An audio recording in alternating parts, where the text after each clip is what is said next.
It's 2 a.m. You have work in 5 hours, and you are wide awake, heart pounding, watching grown men chase a ball. Your partner is asleep, your alarm is set. Your rational brain knows on every level that none of this affects your actual life, and yet you cannot turn it off. If someone just asked you why, you couldn't fully explain it. You just know that right now, in this moment, nothing else exists. Not the mortgage, not the meeting, not the 5 hours, just this. Psychology has spent decades trying to understand people like you, and what it found goes so much deeper than just loving a game. Here is what most people get completely wrong about sports obsession. They think it is about the sport. It is not about the sport. It never was. Think about the last time your team won something important. Really think about it. Where were you? Who were you with? What did you do? You screamed. You hugged a stranger. You called someone you hadn't spoken to in months. You felt something move through your chest that you almost never feel in ordinary life. That feeling has a name. Psychologists call it collective effervescence, the rare electric experience of losing your individual self completely inside something larger. Your identity dissolving into a shared one. Your problems becoming irrelevant for exactly as long as the game lasts. And the human brain, which spends most of its existence carrying the weight of individual consciousness, finds this feeling almost impossibly addictive.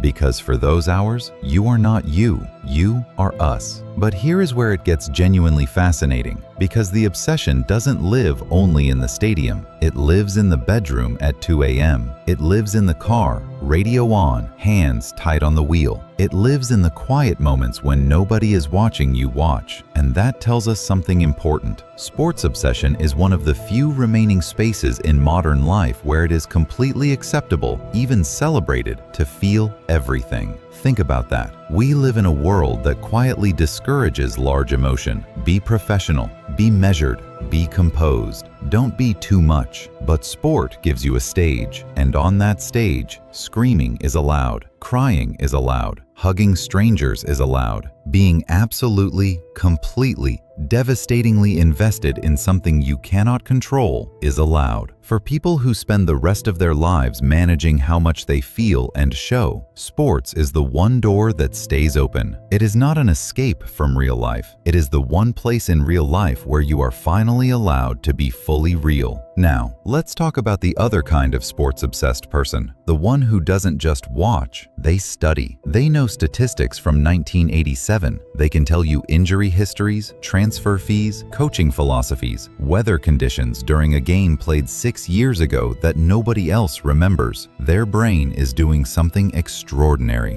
What looks from the outside like trivia is actually a sophisticated cognitive system, pattern recognition, predictive modeling, emotional investment, creating long-term memory encoding that would make most academic subjects jealous. Psychologists studying fan behavior have found that the depth of sports knowledge in a highly invested fan activates the same neural architecture as expert professional analysis. The brain does not distinguish between important information and sports information. It only distinguishes between information attached to high emotion and information that is not. And sports obsession attaches everything to high emotion, which means the person who just watches sports has quietly built one of the most sophisticated emotional memory systems available to the human brain. They are not wasting their mind. They are running it at full capacity on the thing that makes them feel most alive. And then there is the deepest thing, the thing that nobody who loves sport talks about, but every single one of them knows. It is not really about winning.